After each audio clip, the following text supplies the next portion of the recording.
morning, students. Uh, you are well known that the government of India as well as the government of Telangana is suffering from COVID-19, so that the government of Telangana has given a good opportunity for the students as well as the lecturers by staying at home and taking the classes and uploading by PPT.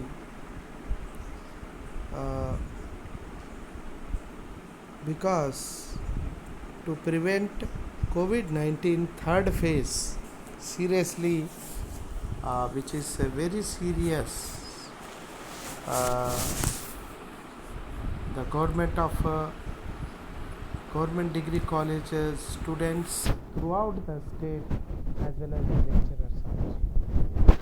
I once again thankful to our government of Telangana as well as especially thanks to our Minister for Higher Education, Honorable Minister for Higher Education, and the Dynamic Commissioner for Collegiate Education for prevention of COVID-19 by staying at home and taking PPT classes. Thank you.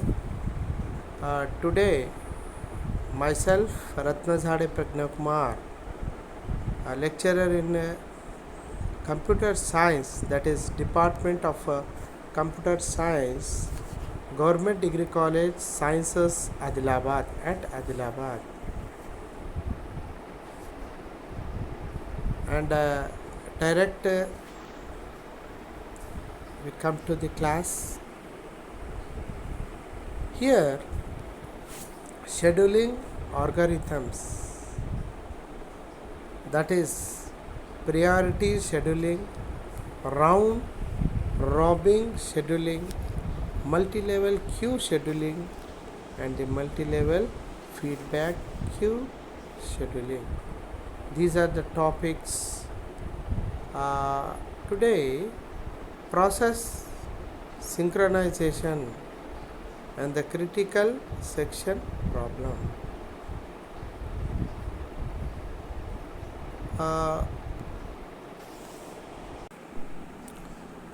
So in this operating system we are having a CPU scheduling. In this, CPU scheduling is a process which allows one process to use the CPU while the execution of another process is on hold, that is in waiting state, due to unavailability of any resource like input, output, etc., thereby making full use of CPU.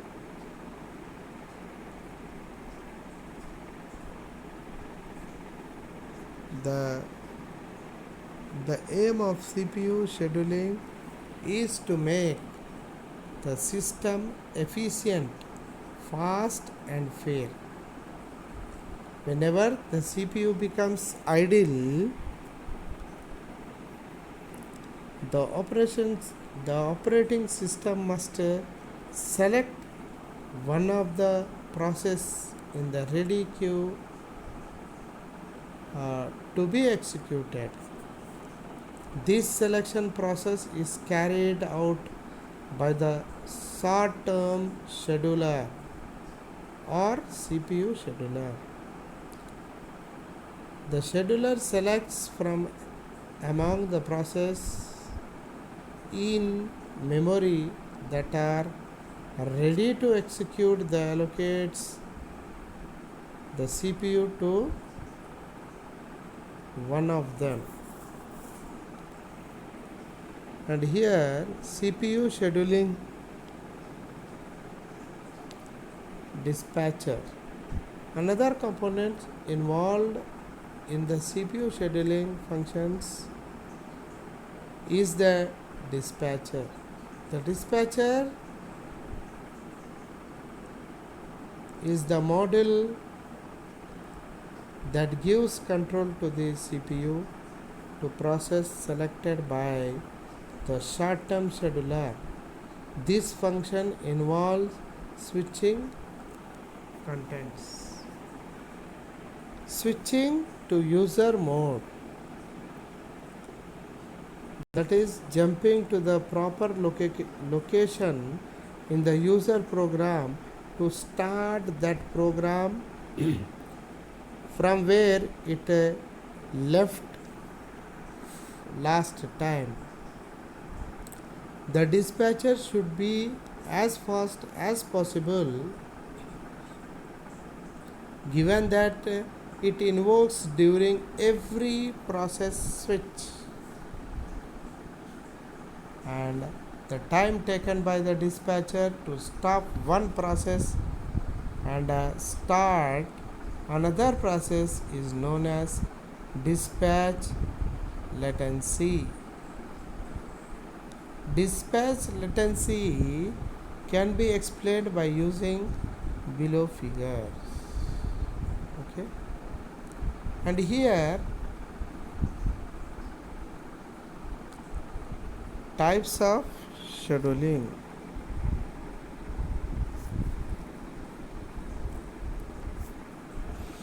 CPU scheduling's decisions may take place under the following four circumstances.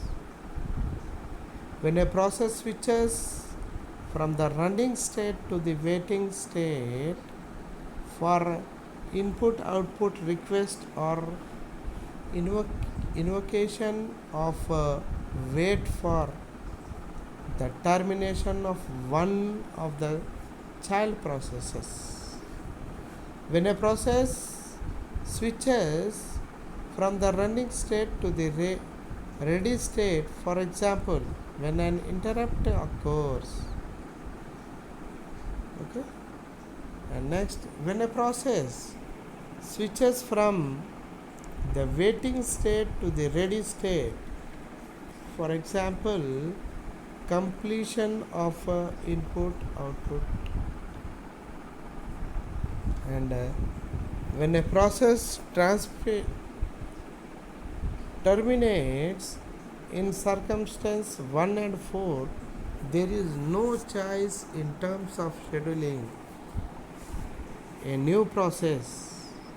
In a bracket, if one exists in the ready queue, bracket close, must be selected for execution. There is a choice. However, in circumstance 2 and 3, when scheduling takes place only under some circumstances 1 and 4, we say the scheduling scheme is non-preemptive. Otherwise, the scheduling scheme is preemptive. And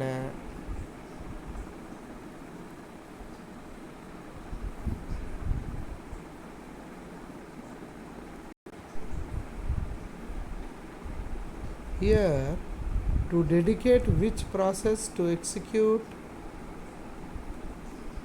first and which process to execute last to achieve maximum CPU utilization, computer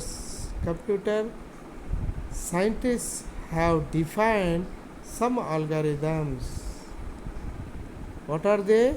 They are first come first served, that is FCFS scheduling, and the second one is shortest job first, SJF scheduling, and the next is priority scheduling, The fourth one is round robin scheduling, that is RR scheduling. The fifth one is multi-level queue scheduling, and the multi-level feedback.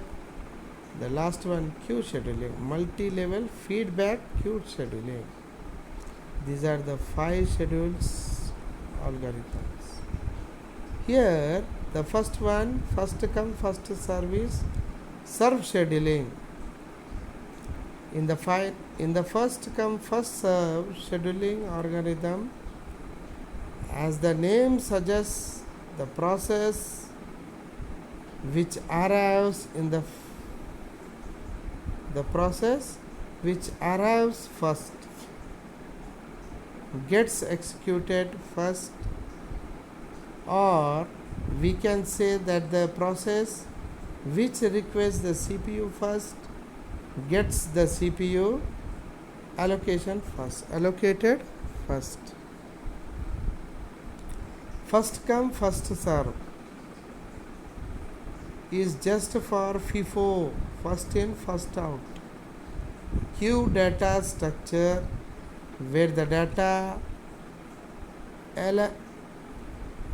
element which is added to the queue first is the one who leaves the queue first. This is used in batch system. It's easy to understand and implement programmatically using a queue data structure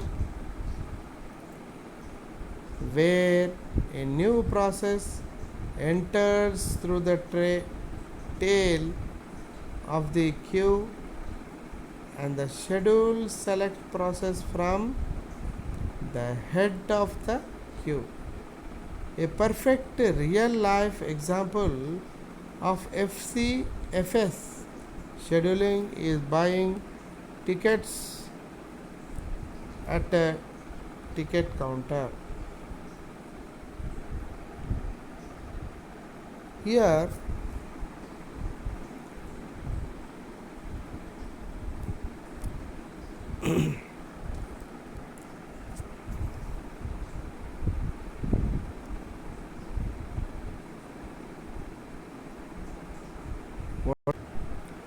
here priority scheduling. Priority is assigned for each process. Processes with highest priority is executed first, and so on. Processes the same property are executed in FCFS manner. Priority can be decided based on the memory requirements, time requirements, or any other resource requirements. Here in a bracket we are having process, burst time, and a priority. If the process is P1 and the burst time is 21, the priority is second. If the process is P2 and the burst time is 3, the priority is 1. If the process is P3 and the burst time is 6 and priority is 4. When the process, if the process is process P4, the burst time is 2 and the priority is 3.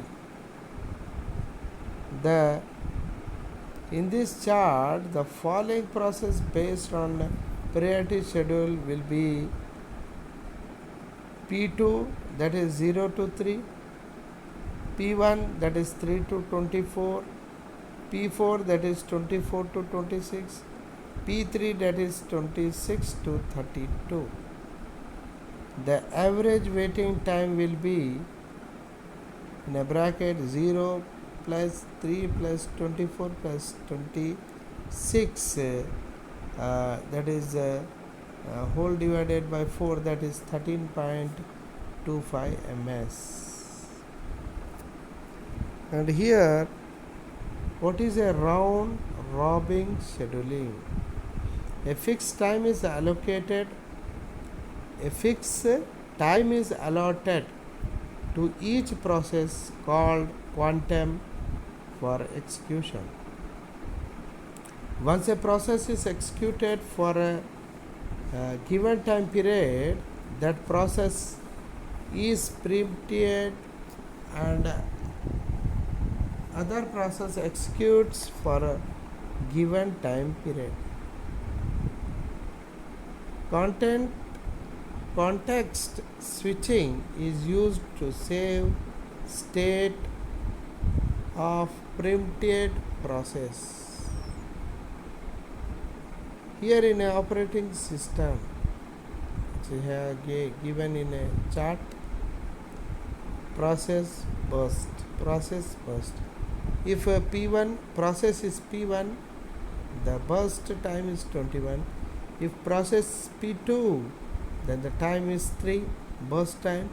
If a process is P3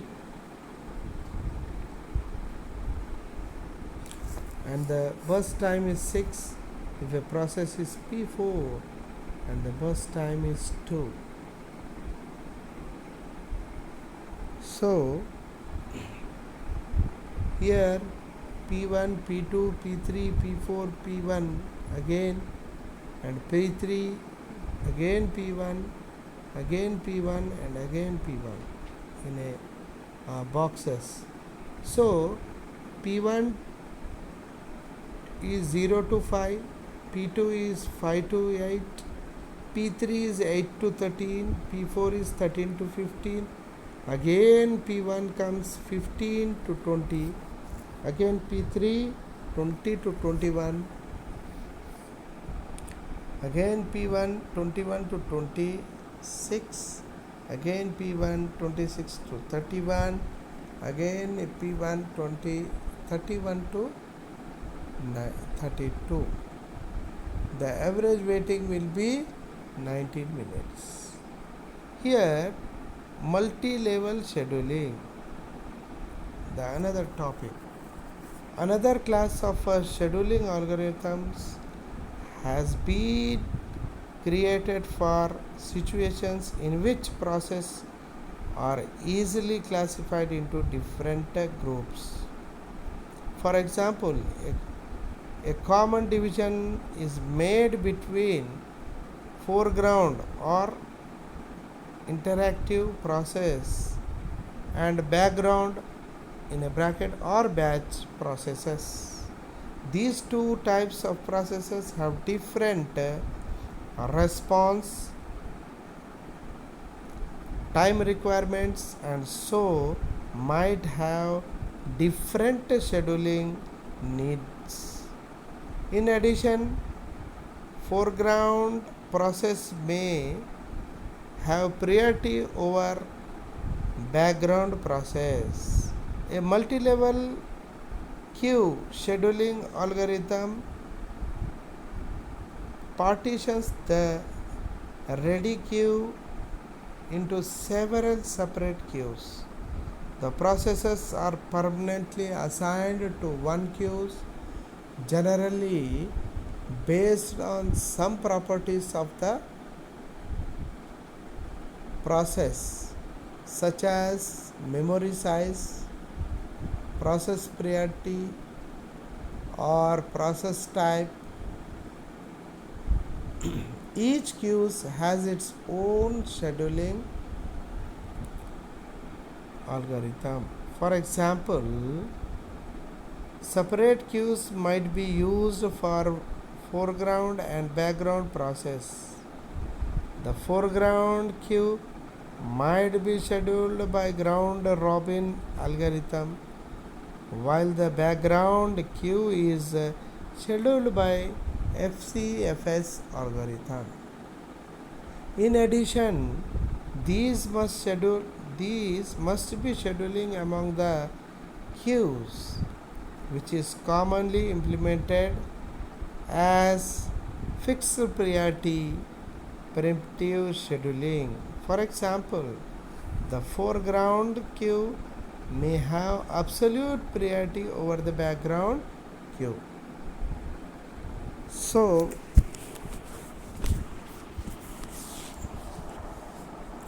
let us consider the example of a multi-level queue scheduling algorithm with a 5 queues.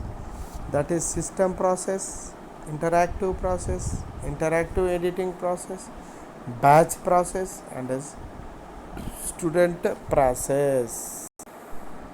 Here, multi-level feedback queue scheduling. In a multi-level queue scheduling algorithm, process are permanently assigned to a queue on entry to the system. Processes do not move between queues. This setup has the advantage of low scheduling overhead, but the disadvantage of being inflexible.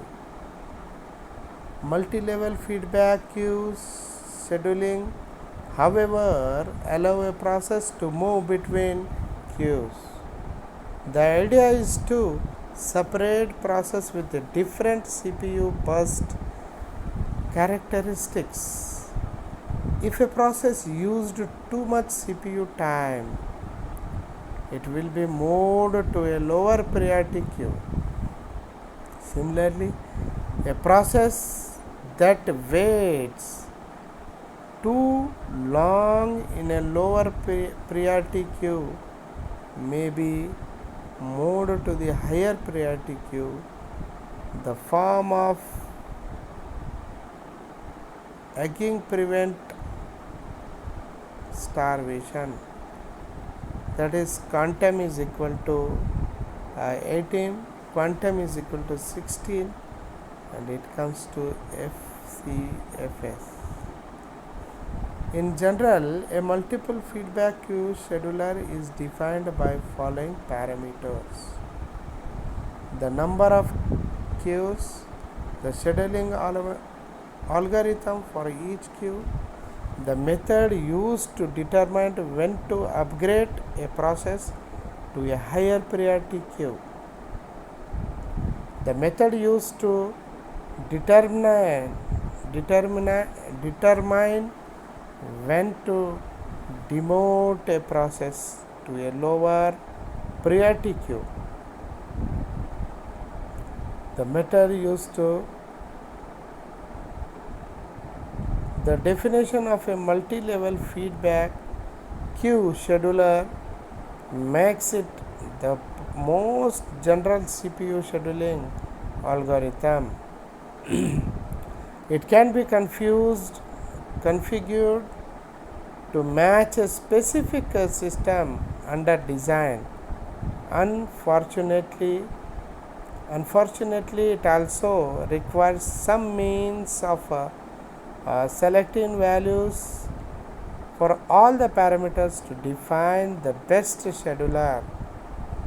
Although a multi-level feedback queue is the most general scheme, it is also the most complex.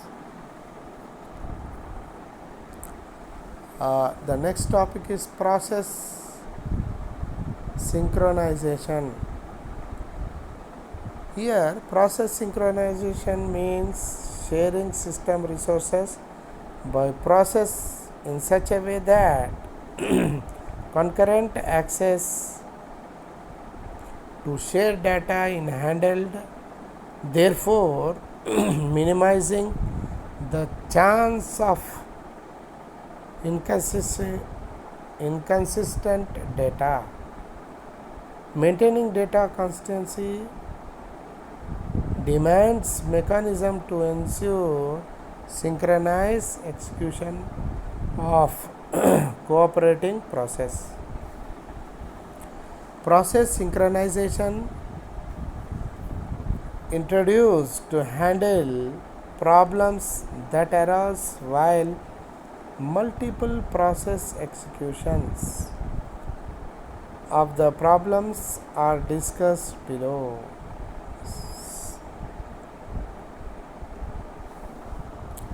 and a critical section problem. A critical section is a code segment that access shared variables and has to execute it as an atomic action. It means that in a group of cooperating processes at a given point of time, only one process must be executing its critical section. If any process also wants to execute in critical section, it must wait until the first one finished.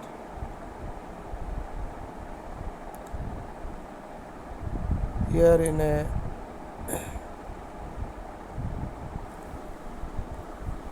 critical section problem, the next one is a solution to be critical section problem must satisfy the following three conditions: mutual exclusion, progress, and the bounded waiting. Here come to the first one, mutual exclusion.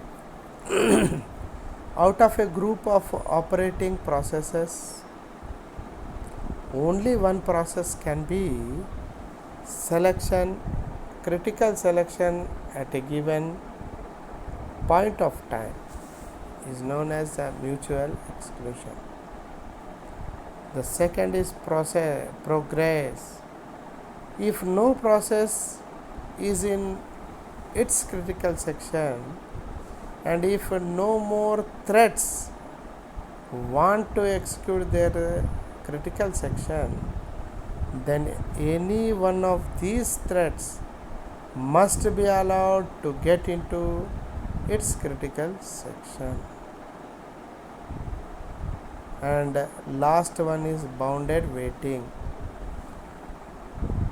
After a process makes a request for getting into a critical section, there is a limit for how many others process can get into their critical section before the process request is granted. So after the limit is reached, system must grant the process permission to get into the critical section.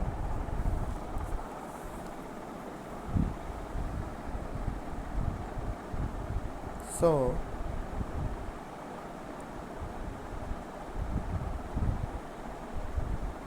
these are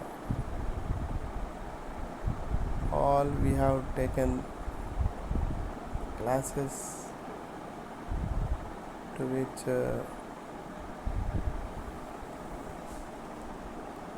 shortest job SFC scheduling. We just now we taught it.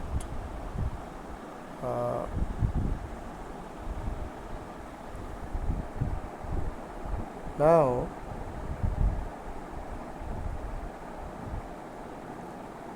in this detection algorithm usage,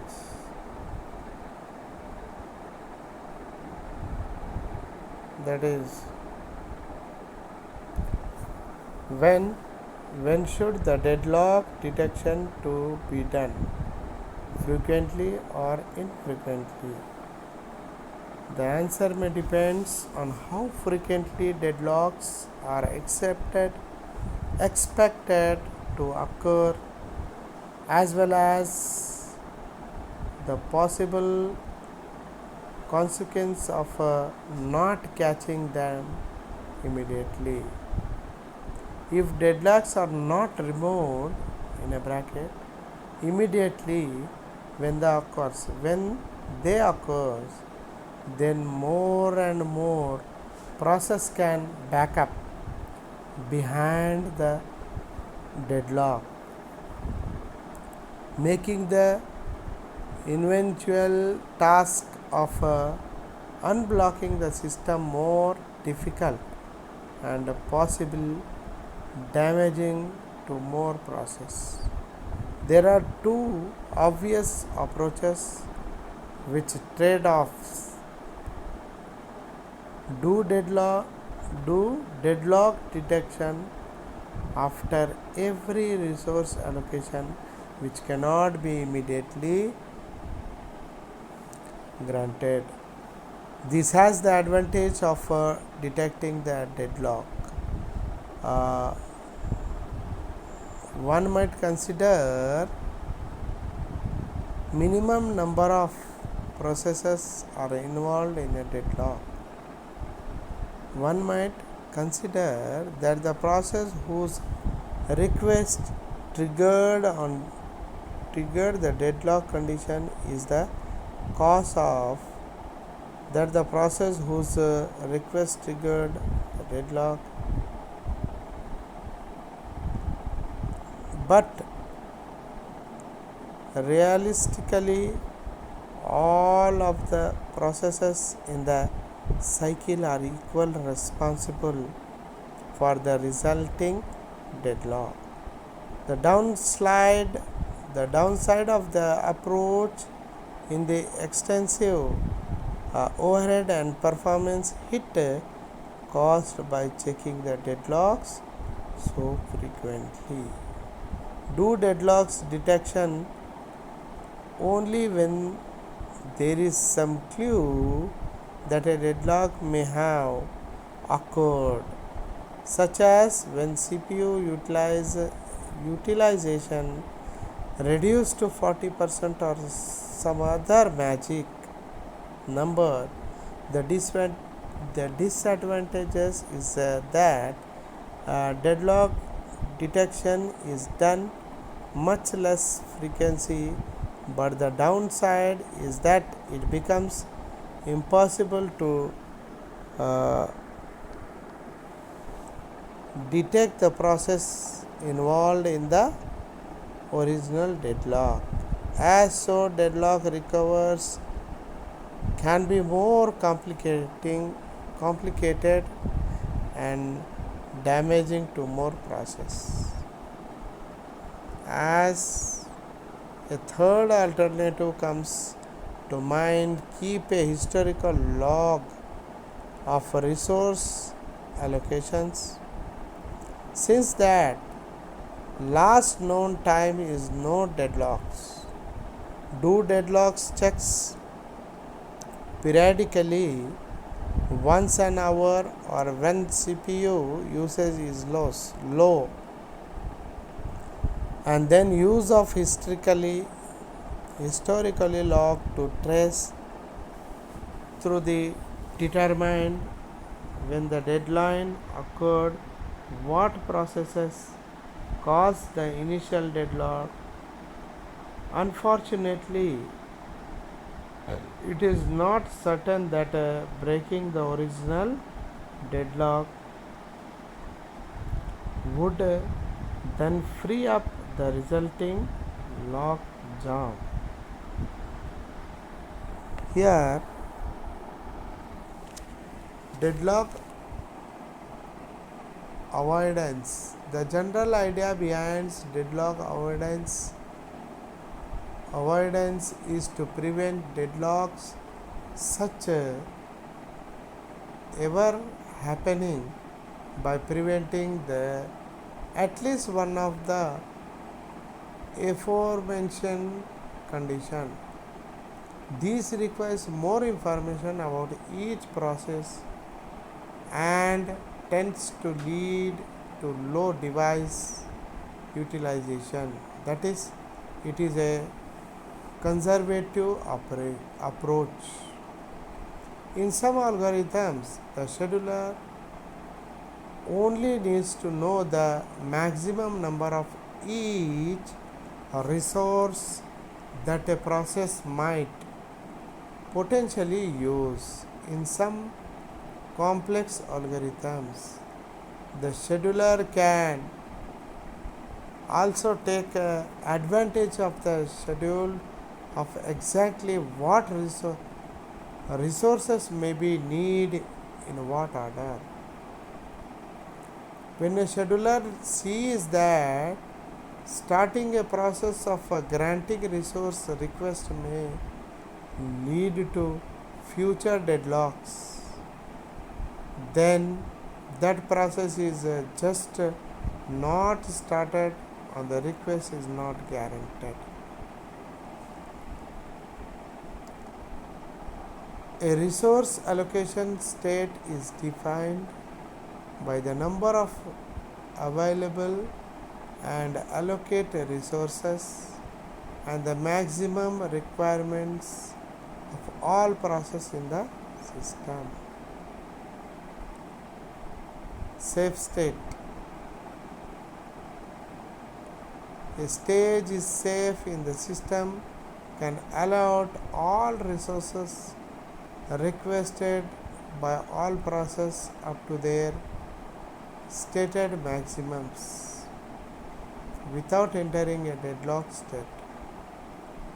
More formally, a state is safe if there exists a safe sequence of process, that is P0, P1, P2 to Pn bracket in opening brace and closing brace, such that all the resources requests for Pi can be granted using the resource currently, such that all the resources request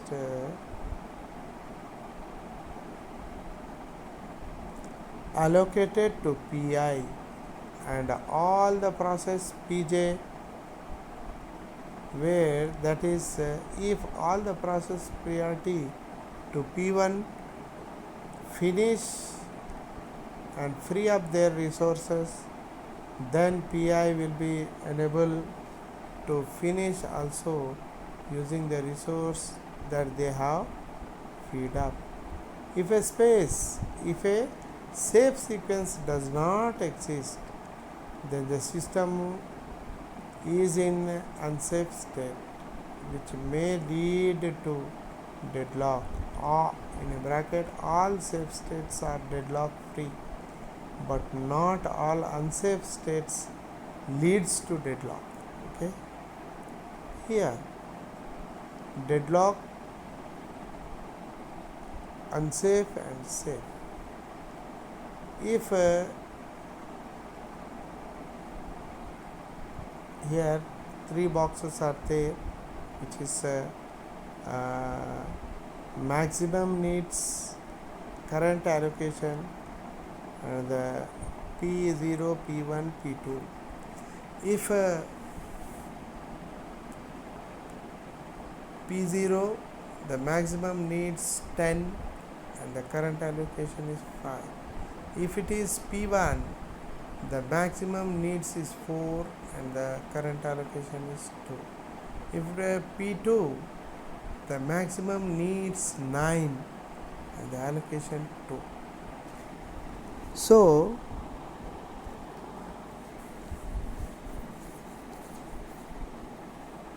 today we have ending the class. Why? Because till now in this scheduling algorithms we already seen that priority scheduling, round robin scheduling, their features, multi-leveling queue scheduling and their features with examples, multi-level feedback queue scheduling and the topics process synchronization as well as critical section problem. These are the topics today which we have seen, which we have learned. I hope that the students will learn by practicing, by listening and practicing, and for the exam I hope you will be well prepared and get at least 70 marks and high by staying at home. Why? Because the government of Telangana has given us a beautiful opportunity to stay at home, not wandering here and there, and getting the COVID ourselves, so that from to prevent COVID-19, the government has given a very good precautions to stay us at home and study by YouTube PPT classes, listening and write, and by writing. So we are very well thankful to our higher honorable higher education minister, as well as the dynamic commissioner for collegiate education, who has given us a life throughout the students also, as well as lecturers. So thank you and all.